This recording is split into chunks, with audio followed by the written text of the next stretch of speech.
The stars glimmered faintly against the dark expanse of space as the Erebus, Earth's last hope, approached the edge of Calvorian territory. Inside the warship, tension was palpable. Captain Arlen Varek, a man known for his daring tactics and unshakable resolve, paced the command deck. His mind raced with the weight of their mission, one that seemed less like a strategy and more like a gamble against an unbeatable adversary. "They want us to drink what?" Lieutenant Myra Lorne asked, breaking the silence with her incredulous tone. Her wide eyes flicked between Varek and the holographic display of the substance known only as Hydronium Infinitus. Varek paused mid-step, his gaze hardening as he addressed his crew. "The Calvorians aren't just playing gods, they've succeeded. This Hydronium Infinitus isn't just a bioweapon, it's a rewriting force. It doesn't destroy, it converts.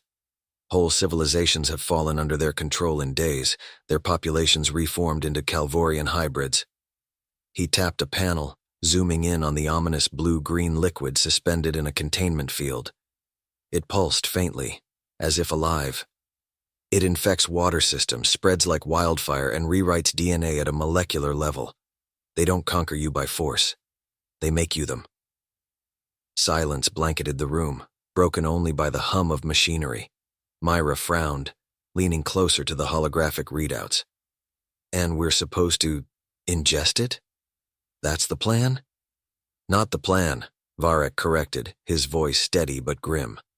"The last chance." The Calvorians had given Earth an ultimatum: surrender or face assimilation. Unlike countless other species, Earth had refused to bow, yet Varek knew they couldn't stop Hydronium Infinitus with conventional tactics. Defensive measures were futile. Destruction of the substance only released it into the atmosphere to restart its process. But there was one glimmer of hope, a theory proposed by Earth's most brilliant biochemist, Dr. Alara Jane. She believed humans, with their unique genetic adaptability, might have a chance to manipulate the weapon from within. "We've prepared for this moment," Varek continued, pacing the deck. "The scientists aboard Erebus have spent months engineering a counter-protocol. If one of us can survive initial exposure, we may be able to reprogram the substance, control it, turn their weapon against them." "One of us?" Myra pressed, her voice edged with unease. "Who exactly gets the privilege of becoming a living test subject?" "I do," Varek said flatly, silencing the room. A murmur rippled through the crew, disbelief and admiration colliding. Commander Dax Orland stepped forward, his imposing frame bristling with tension. "Captain, you're our strategist. You can't risk—" "I'm also the one who asked each of you to risk your lives for this mission," Varek cut him off. His steely gaze swept the room. "Leadership means stepping up when it matters most. If I fail, someone else will try, but I won't send you to do what I wouldn't first." Dr. Jane's voice crackled over the intercom. Her usual clinical tone weighted with urgency. "Captain, we're ready in the containment chamber. The hydronium sample has been stabilized for integration." Varek nodded. He turned to his crew one final time. "If this works, we rewrite the rules. If it doesn't, Earth still has a fighting chance. Either way, remember, this isn't just survival. This is evolution." As the crew saluted, the weight of their mission bore down on them like a collapsing star. Varek strode toward the containment chamber, knowing the line between victory and extinction rested on his willingness to become something more, or die trying. The containment chamber's sterile walls gleamed under cold fluorescent light. Suspended in the center was the Hydronium Infinitus, a swirling bioluminescent liquid encased in a reinforced stasis field. It seemed to pulse in anticipation, as if it knew its purpose and reveled in it. Dr. Alara Jane stood behind a console, her hands trembling slightly as she adjusted the integration apparatus.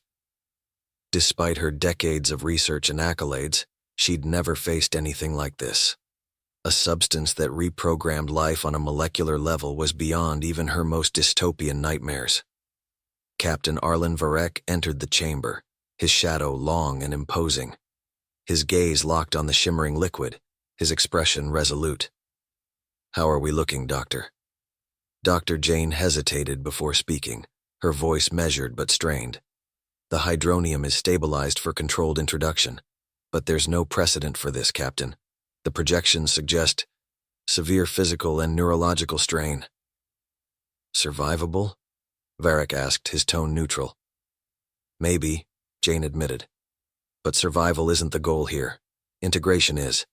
If your body rejects it, the process could— I know the risks, Varek interrupted, stepping into the central chamber. Let's proceed. Dr. Jane's assistants activated the containment field. The stasis holding the hydronium dissolved, allowing the liquid to flow freely into an infusion rig. A series of thin, luminescent tubes connected the apparatus to a sleek exosuit Varek had donned for the process. You'll feel a surge the moment it enters your system, Jane warned, her eyes scanning the monitors. Try to focus. We'll monitor your vitals and neural activity in real time. Varek nodded. Initiate. With trembling fingers, Jane pressed the activation sequence. The hydronium surged through the tubes, a stream of glowing liquid that snaked into the suit's ports. The infusion began. The effect was immediate. Varek's body stiffened as a wave of searing heat coursed through him, followed by an icy chill. He clenched his fists, fighting the urge to scream as the liquid worked its way into his bloodstream. Alarms blared as his vitals spiked erratically. Neural activity is off the charts, one of Jane's assistants called out. Heart rate unstable, 200 beats per minute and climbing. Captain, stay with us, Jane urged, her hands flying across the console. You need to focus, visualize control. Through gritted teeth, Varek growled. It's alive. It's fighting me. The hydronium wasn't just a substance, it was a force. It clawed at his consciousness, seeking to override him. Varek felt memories flash through his mind. Childhood combat missions, faces of the crew who'd followed him into this impossible fight. He clung to them, refusing to let the alien presence take root. Resistance is stabilizing, Jane announced, her voice edged with disbelief. He's pushing back. Varek's veins glowed faintly, his skin illuminated by the liquid coursing beneath it. His breathing slowed as the pain subsided, replaced by a strange clarity. The hydronium wasn't dominating him anymore. It was adapting to him. Vitals are normalizing, an assistant whispered, astonished. Is he winning? Inside the containment chamber, Varek straightened. His movements were deliberate, fluid. He opened his eyes, now faintly glowing with the same bioluminescent hue as the hydronium. Captain, Jane said carefully, can you hear me? How do you feel? Varek flexed his fingers, marveling at the surge of energy coursing through him. He spoke, his voice low but unwavering. Different. It's like I can feel everything. The ship, the air, even the hydronium itself. It's no longer hostile. Jane's monitors confirmed his words. The hydronium's molecular structure had stabilized, its adaptive properties aligning with Varek's unique biology. This changes everything, Jane murmured. If we can replicate this, we will, Varek said, his voice hardening. But first we need to test what I've become. Patch me into the tactical suite. Let's see if this weapon can be wielded. The tactical suite came alive with holograms and data feeds, the room bathed in soft blue light.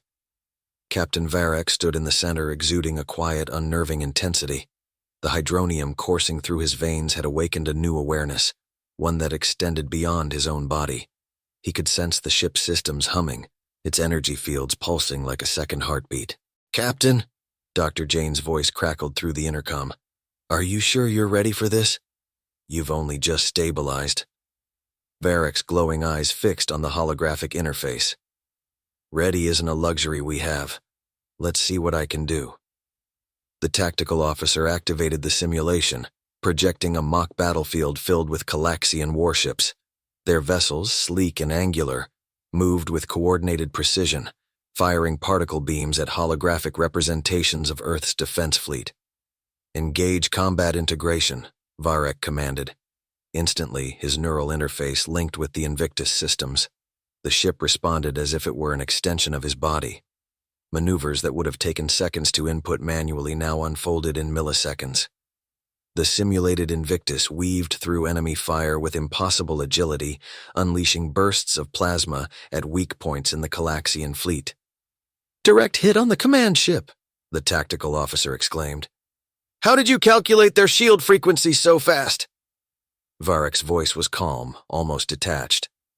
"I didn't calculate it. I felt it." In the medbay, Dr. Jane monitored his neural activity. "This is unprecedented," she whispered to her team. "The hydronium isn't just enhancing his physiology, it's amplifying his cognition, his ability to process and predict." The simulation escalated, introducing unexpected variables, ambushes, reinforcements, environmental hazards. Each time, Varek adapted seamlessly. He coordinated the fleet like a symphony conductor, predicting enemy tactics and exploiting their vulnerabilities with precision. "Is this what the hydronium does?" Voss asked, standing next to Jane. "Makes him superhuman?" Jane shook her head. It's not just making him better. It's bridging the gap between man and machine. He's becoming something new, a hybrid of both." The simulation ended with the holographic Calaxian fleet annihilated. The room erupted in muted applause from the tactical crew, but Varek wasn't celebrating. His mind was elsewhere, focused on the true challenge ahead. "That was a simulation," he said, turning to face his officers. "The real thing will be infinitely more dangerous. We need to move now." Voss stepped forward. "Captain, the crew's with you. But even with this transformation, it's still one ship against an empire." "It won't be just one ship," Varek said. "We're going to weaponize the hydronium, form a strike team, volunteers only. They'll undergo the same process I did." Voss hesitated. "And if it fails? If they don't survive?" "It's a risk we have to take," Varek replied. "We're out of options, Commander. If we don't act now, the Calaxians will reach Earth before we're ready. They won't wait for us to figure this out." Jane interjected. "We've refined the process. Based on what we've learned from Varek's integration, we can increase the success rate, but it won't be easy." "Easy doesn't win wars," Varek said. He addressed the room, his glowing gaze sweeping across the officers. "We've been on the defensive long enough. It's time we brought the fight to them." Over the next 48 hours, the Invictus became a hive of activity. Volunteers underwent the grueling transformation process under Jane's watchful eye. Many emerged stronger, faster, and more attuned, but not all survived. The losses weighed heavily on Varek, but he pressed on, knowing the stakes. When the strike team was finally assembled, they were a force unlike anything humanity had ever fielded. Dubbed the Hydra Corps, they were a mix of soldiers and symbiotic beings, capable of interfacing with technology and each other in ways that defied logic. Varek stood before them, his presence magnetic. "You've become more than human, more than soldiers. Together we'll do what no one else can. We'll show the Calaxians what happens when they try to break us." The Hydra Corps roared their agreement, their voices echoing through the ship. The Invictus plotted its course for the Calaxian homeworld. The mission was clear: infiltrate their command nexus, dismantle their leadership, and destroy the hydronium weapon at its source. As the ship slipped into hyperspace, Varek stood on the bridge, staring into the swirling void. "This is only the beginning," he muttered, more to himself than anyone else. "Let's see how they handle the impossible." The Calaxian homeworld loomed on the main view screen, a planet of shimmering oceans and crystalline spires that glinted under the light of its twin suns. Around it, a formidable fleet orbited like predators guarding their lair. Varek studied the display, his enhanced perception parsing the enemy's movements with ease. "Stealth protocols engaged," Voss reported. "We're slipping past their perimeter, but one wrong move and they'll light us up." The Hydra Corps stood ready in the adjacent drop bay, their presence a palpable force.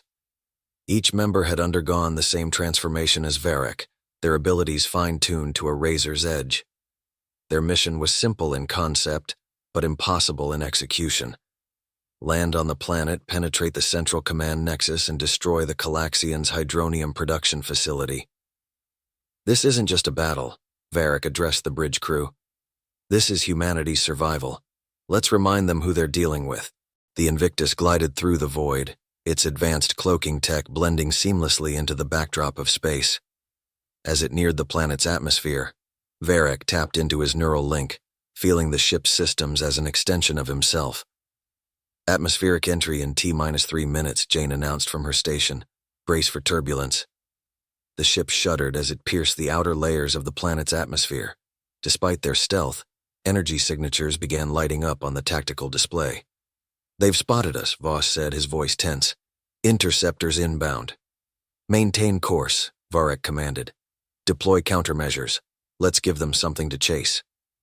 The Invictus launched a barrage of decoys, shimmering orbs of plasma that scattered in multiple directions. The Calaxian interceptors, sleek and angular, pursued the false signatures, giving the Invictus just enough time to reach the surface. The ship landed in a secluded cove surrounded by jagged cliffs. The Hydra Corps disembarked swiftly, their movements synchronized and precise. Varek led the team, his senses attuned to the faint hum of the planet's energy fields. "Our insertion point is 2 clicks east," he said, gesturing to the horizon where the crystalline spires of the command nexus pierced the sky. "Stay sharp. They'll know we're here soon enough." The team moved through the dense, bioluminescent foliage, their enhanced reflexes making them almost invisible.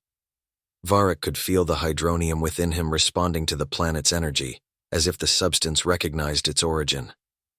As they approached the nexus, an alarm sounded, its piercing wail echoing across the landscape. Calaxian troops emerged from hidden alcoves, their aquatic forms shimmering under the planet's twin suns.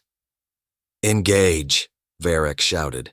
The Hydra Corps sprang into action, their speed and strength overwhelming the enemy. The Calaxians, though formidable, were no match for the enhanced soldiers. Varek moved like a force of nature, cutting through their ranks with brutal efficiency. The battle surged toward the nexus. Explosions lit up the crystalline city as the Hydra Corps carved a path through the defenders. They reached the command center, a massive dome pulsating with an eerie blue light. "Plant the charges," Varek ordered. "We take this place down and end their hydronium production for good." Jane's voice crackled through the comms. "Captain, we've detected a massive energy buildup below the facility. It's hydronium. They've weaponized the entire planet." Varek's jaw tightened. "Then we don't have much time. Detonate the charges and get out." As the Hydra Corps set the explosives, a new wave of Calaxians descended upon them. These warriors were larger, more feral, their movements almost primal. "They've deployed their elites," Voss said, firing his plasma rifle. "We're running out of time." Varek tapped into the hydronium within him, channeling its energy. His body surged with power as he leaped into the fray, his attacks carving through the enemy like a blade through water. The Hydra Corps followed his lead, their unity a stark contrast to the chaos around them. The charges were set. "Fall back!" Varek commanded. The team retreated, fighting every step of the way as the countdown ticked closer to 0. The moment they cleared the facility, a deafening explosion tore through the nexus, sending shards of crystalline debris raining down. But something was wrong. The ground trembled violently, and a massive energy surge erupted from the planet's core. The hydronium wasn't just a weapon. It was alive, and it was angry. "Captain, the planet's destabilizing!" Jane's voice was panicked. "We have to evacuate now!" The Invictus roared overhead, its engines straining against the gravitational chaos. Varek and his team sprinted toward the extraction point as fissures opened beneath them, spewing streams of glowing liquid. The Hydra Corps leaped aboard the ship just as the ground collapsed behind them. Varek turned to the pilot. "Get us out of here!" The Invictus ascended, dodging collapsing spires and energy blasts. As they breached the atmosphere, the planet below erupted in a brilliant wave of light, the hydronium consuming everything in its wake. Varek slumped into his seat, his glowing eyes staring out at the void. The Calaxian homeworld was gone, but the war was far from over. Humanity had struck a decisive blow, but they had also unleashed a force they barely understood. As the Invictus sped toward Earth, Varek's mind raced with possibilities. The hydronium had given them power, but it also posed a threat unlike any other. If humanity was to survive, they would need to master the weapon, and themselves. "Set course for home," Varek said, his voice heavy with resolve. "We've got work to do."